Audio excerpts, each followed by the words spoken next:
tous les vivants. Ici, juste pour dire que dans l'essence de la femme, de la mère, il y a la vie. Et cette mère, en réalité, est une mère protectrice. C'est une mère qui éduque. C'est une mère qui transmet. Et c'est même elle qui gère les fondations d'une vie. Donc, nous bénissons le Seigneur pour toutes les mères qui sont montées à cette dimension. Je ne parle pas juste d'une simple femme, parce qu'on peut être femme et ne pas être mère. Mais je parle ici aussi, on peut être aussi une mère qui a donné naissance, mais pas être mère. Parce que la mère est celle-là qui préserve la vie. Et la vie, on la préserve en inculquant les bonnes valeurs. La vie, on devient une mère de tous les vivants quand effectivement on s'investit à ce que cette vie puisse demeurer.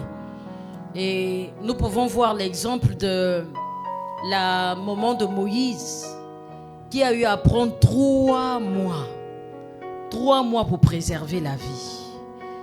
Nous comprenons que la vie est tellement importante que même se cacher 3 mois, se mettre 3 mois en prière n'est pas quelque chose de difficile quand on veut préserver la vie.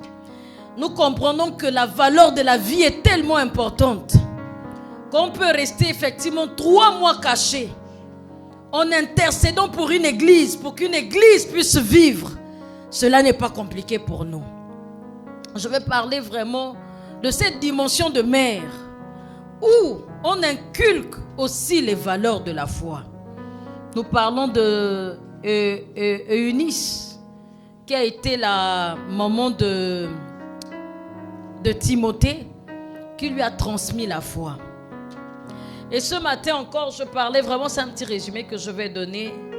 Je disais que nous ne devions pas être ces mères-là qui dorment sur les enfants ou qui permettent que les destinées des enfants soient échangées. Et là, nous pouvions voir l'histoire de 1 Roi 17, je pense, 1 Roi 3, 17 à 20, où il y a ces 2 femmes qui étaient sûrement des amies, qui vivaient dans la même maison, mais qui, une, a dormi toute la nuit, jusqu'à dormir sur son enfant, et son enfant a trouvé la mort. Et une aussi qui a dormi toute la nuit, et qui a permis que son enfant soit échangé. Ici, l'interpellation que je veux donner à toutes les mères qui me regardent ce matin est que vous avez le pouvoir de la vie, mais vous avez aussi le pouvoir de préserver la vie et vous avez le pouvoir de permettre la continuité de la vie. Donc pour ces mères, je vous invite à être des femmes qui ne dorment pas. Ici, je ne parle pas de dormir juste la nuit, mais des femmes éveillées. Celles-là qui peuvent identifier l'avenir de leur enfant et de prendre des dispositions par rapport à cela. Celle-là, et quand je parle de mère aussi, je parle de la dimension de l'église qui est celle-là qui est une mère qui accorde des naissances, mais aussi qui doit permettre que les destinées soient glorieuses. Je vais m'arrêter par là et en même temps souhaiter bonne fête de mère à toutes les mamans qui sont là.